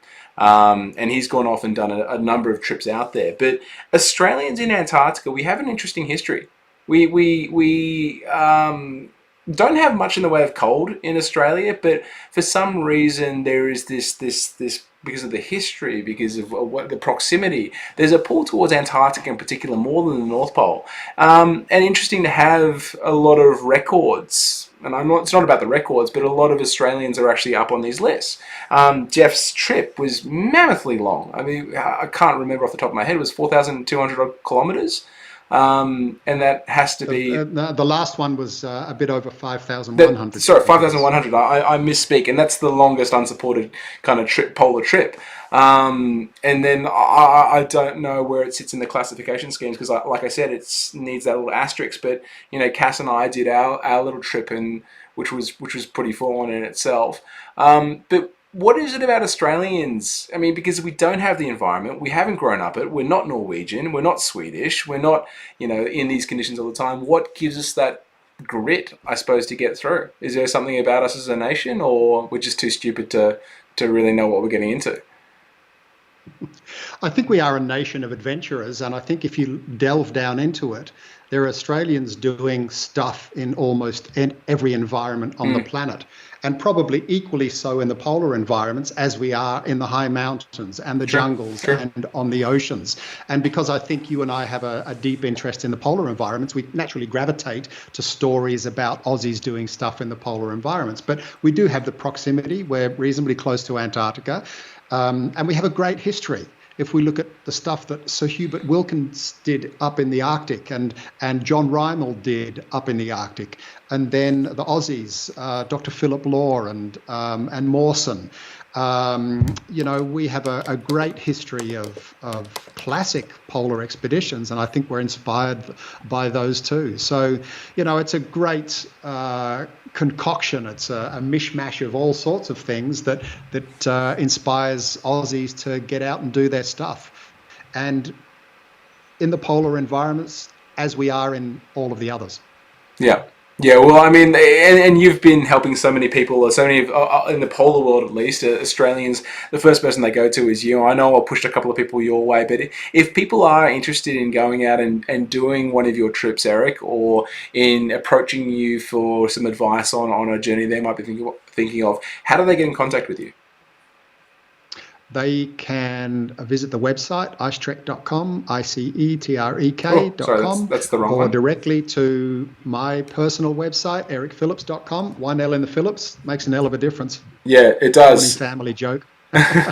So, and I will reply likely within 24 hours. I love getting emails from people all around the world who have everything from a crossing of Antarctica up their sleeve to taking their first steps on a polar training expedition. So, I'd love to hear from people. It's always a joy. No. So, oh God, you're not called Lauren. That's horrific. Sorry, I've got you comment. There we go. That's much better. I can be Lauren. That's awkward. Vicky just said hello. Hi, Vicky. Pleased to meet you. But yeah, no. So yeah, get in contact with Eric. He's surprisingly, his tough exterior and everything like that, but he's really approachable. Helped us out to such a big degree with our Antarctic journey, and was a fundamental part of our documentary. You are the closing line in our documentary, so I appreciate that. Eric, I have, I think, one last major question for you, and that is, who would you like to see in the hot seat? Who's another adventure thinker out there that you'd like to see questioned and asked, or get their thoughts on a particular topic? Is there anyone that jumps to mind? I normally give people a bit of a heads up that I'm going to ask this question, but I didn't with you because of, the NBN man who was just here and delayed our start. There's one man that springs to mind, and that would have to be John Muir. John Muir, who I skied to the South Pole with and to the North Pole. But getting John to sit in front of a computer for any length of time, for an hour and a half, and dealing with the technology required for it would be as challenging as doing a full unsupported ski crossing of Antarctica. John is an incredibly captivating speaker. And if you can get him sitting in front of you, Jonesy, you've done exceptionally well. Oh, look, I'm going to try and he's on my list of people. He's on my wish list, and I think it'd be a trip to go see him, or you'd have to be in the same area and location. Matt Murphy, who listens to our show every week, he's just jumped on and just said, "Yep, bring on John Muir." John is epic. I think I've got Susie's number, so I'll try. Actually, two Susies. Hey. That's interesting. Two Susies, yeah. That's right. It just hit me all of a sudden. There's something about tolerant Susies in this world. Maybe that's it. Lauren, I'm going to call Susie from now on. Hopefully that'll rub off. So look, I'll try and do something there. It will be hard because John, I think, is just epic and hilarious and funny. I read an interesting article. I think he was getting interviewed by the ABC, and he was sitting on a tree stump, and the article went along the lines of, he was writing it, and it's just like, I knew that I was a little bit different when mid-interview I looked up and saw this look of disgust / astonishment from the ABC reporter, because the stump I was sitting on had some witchetty grubs, and he just started eating them during the interview as it was going on. And I can see that. I mean, one of the first times, the second time I met him, he was wearing a kilt, I think crocodile skin boots and a sporran, and his and just not a wife beater. What's it called? The truckie singlet, the blue truckie singlet, Yeah, to yeah, a black tie function. He is his own human being. So, absolutely is. Eric, look, I really, really appreciate you jumping on the show and having a chat to us and talking about, I suppose, longevity. I can't sum it up like Lauren does every week, but it's awesome. So for people that are out there that want to have that long and storied career in adventure, I suppose you've got to have some of those facets and pay attention to those things that Eric mentioned. You got to look at your skill, the how to actually make an income or profession out of it, or if you're not going to do that, what is the income and profession that's going to give you time to adventure at the same time?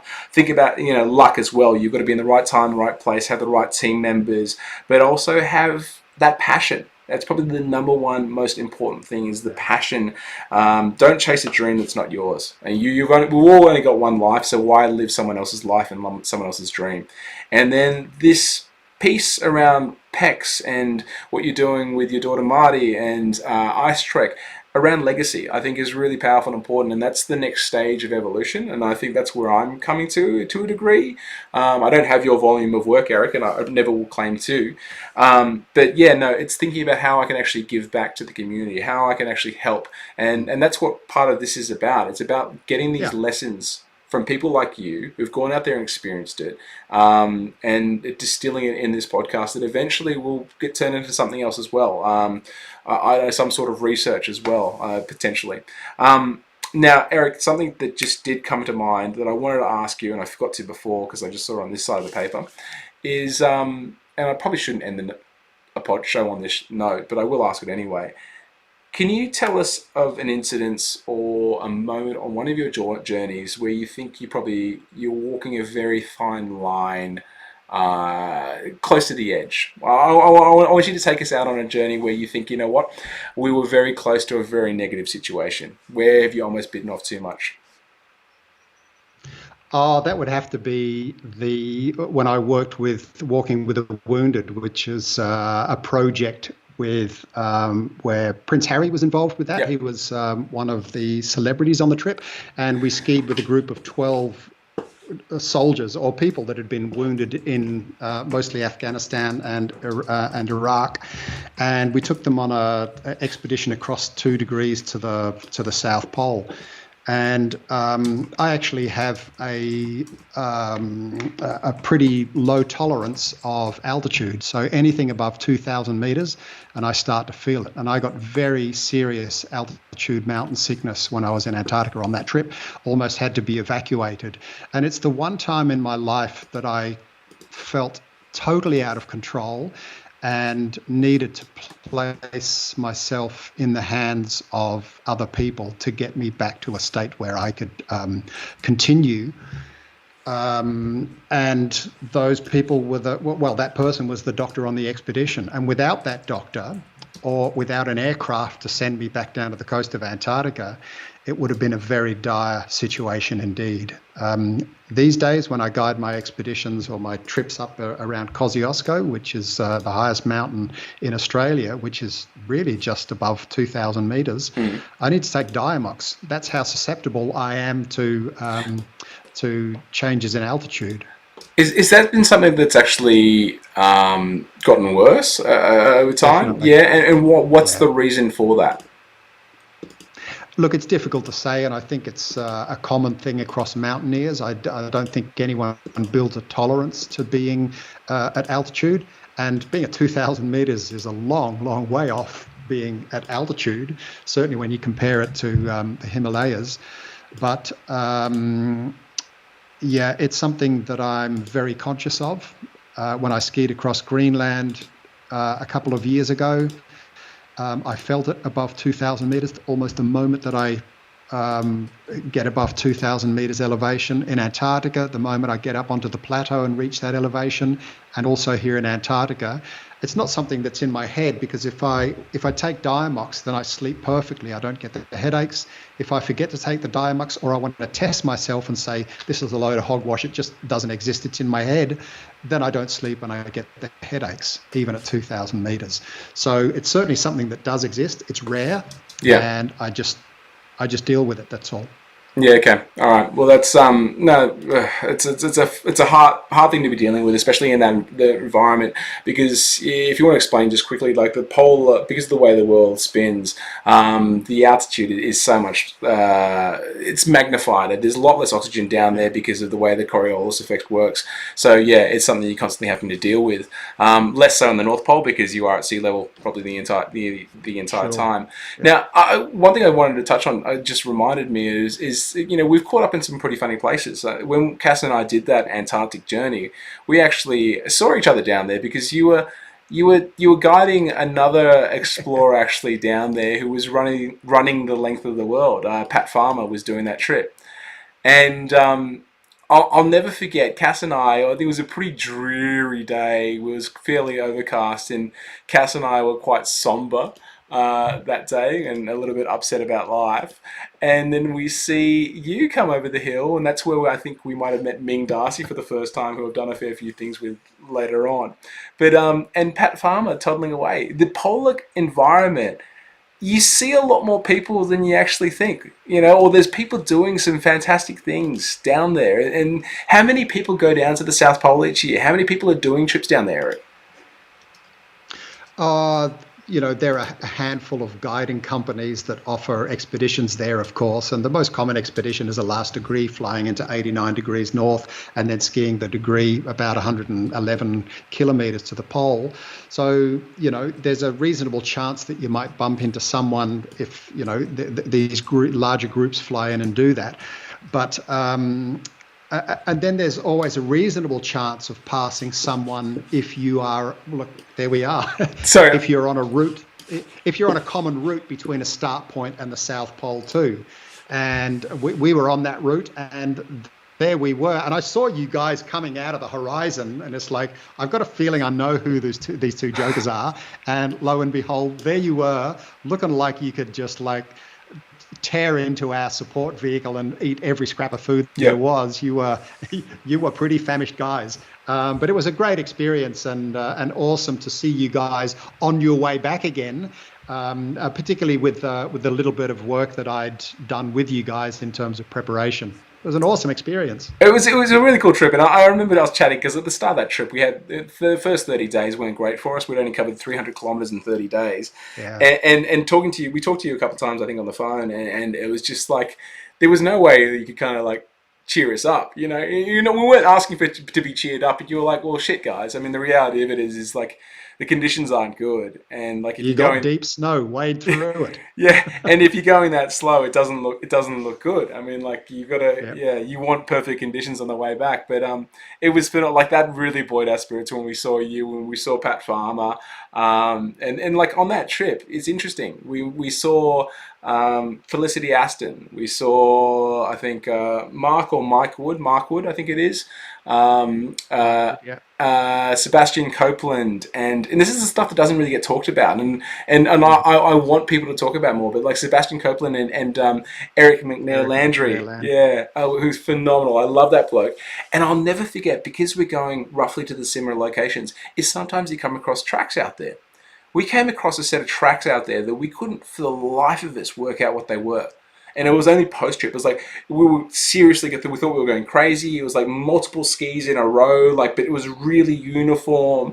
And we find out later that I think there'd been a Spanish team that had a kite platform where they had this platform with a tent on it, and the wind sled, and we were for hours. Cass and I were seeing this thing would cross over our path and then come back, and we were we didn't know what it was. There's a lot more, and there's people that cycle to the South Pole. There's all sorts of stuff. So check it out. It's an amazing place. If you want to get some facts, some ideas, some thoughts, reach out to Eric if you've got a trip idea. But he's surprisingly super, super approachable. Surprising. Why do I say surprising? You're very approachable. But Eric, thank you so much for taking the time to be here today. Really appreciate it. Everyone, we will be back next week, potentially on Thursday, because we might need to take Morgan back to kindergarten. But we'll work on that, and I'll make an announcement later in this week. But if you could just hold the line for a second, Eric, and I'm just going to quickly wrap up the show, and then I'll come back to you for 1 second. Wow, epic. I've got so much respect for Eric, and he really helped us on this on our journey actually to the South Pole and back, and it was a huge part of the reason why I think Cass and I did this journey. Like, if you are thinking about a journey, an idea, get in touch with him. He's a super bloke. But really listen to the advice that he gave there in terms of, if you want a long career in exploring or adventuring, you've got to have those facets, and you've got to have a sense of a bigger purpose rather than keeping it all inwards, around that legacy, what you can give back to the community. Couple of comments. Bruce Easton, who I believe Eric knows as well, he jumped online saying, enjoyed the banter and great to hear you both in distraction from Destination Jindabyne and Wilderness Sports. Bruce taught us how to ski. Bruce, if you are still online, you are the one thing that Cass and I will never forget, is because we learned how to ski 15 months before Antarctica, was how much you laughed at us during our sessions. You were very sadistic. You just enjoyed laughing at us, Bruce, so thank you so much. Vicky, well, love to India as well, Vicky, so we'll catch you later, mate. Thank you for watching the show. To everyone who has a thought on who we should have on next, send us an email, jump on to adventurethinking.com/live. You can see all the previous episodes. We're now up to 18. That was episode 18 with Eric Phillips. But yeah, Jeff Wilson, who referred to, who's got that 5,100 kilometer journey, is episode 8. Check it out. It's amazing. He talks about resilience, and there was some great tidbits to pull out of that episode as well. But we're going to sign off. Next week we'll be back, and we have got some exciting people coming up in the next couple of weeks, including Outback Mike, who has done some phenomenal trips in the Outback and is currently digging. Why should I say digging? He's making a dugout canoe, but it's kind of like he's digging it out. We've got Laura Walters, who walked the length of New Zealand, and some other people on the list as well. Someone who's very exciting, but just really hard to pin down. So watch this space. But until next week, catch you later.